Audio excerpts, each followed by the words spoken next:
the true white crystal that chronically raises blood pressure in a significant harmful way, that damages the kidneys in a significant harmful way, that increases the risk of diabetes, is refined sugar and not salt.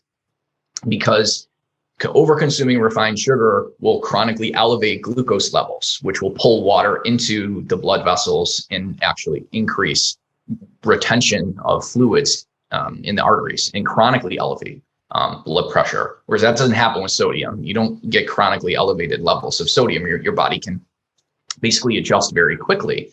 And so it's really the sugar that's leading to retention of salt through the increases in insulin.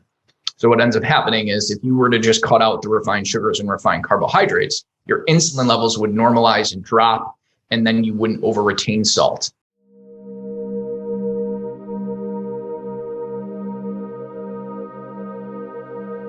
Prior to refrigeration, we had to use salt to actually preserve our food.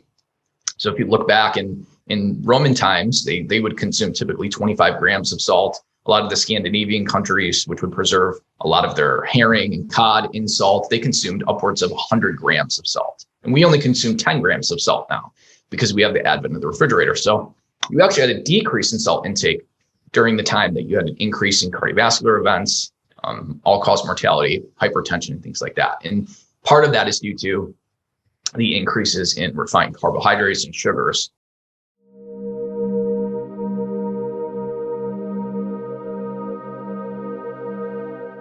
Salt is an essential mineral. If you don't get enough, that is much more harmful than getting too much, because your body, your kidneys, and your body actually maintain salt balance. So trust your salt, basically taste receptors.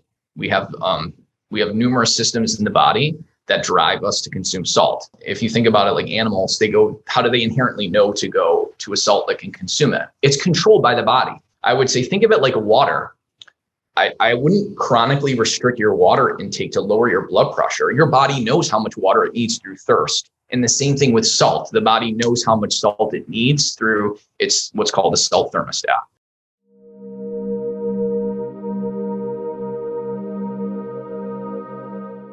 Yeah, so what people need to understand is when you stop consuming processed foods and you start eating whole nutritious foods, they're very low in salt. So you have to add the salt back. Otherwise, you're going to be consuming an extremely low amount of salt if you're eating fresh produce and lean cuts of meats. So the easiest way to do that is to really use something like Redmond Real Salt to salt your food. I also use some of their electrolyte powders too, especially prior to performance. I'll just put the powder in water and use that as a way to kind of boost my blood volume prior to exercise. Annotated and summarized, easy to share with loved ones. The description below the title for this video has these summary points. From the website doctorstotrust.com, you can view the summary notes and share or print the PDF of those notes.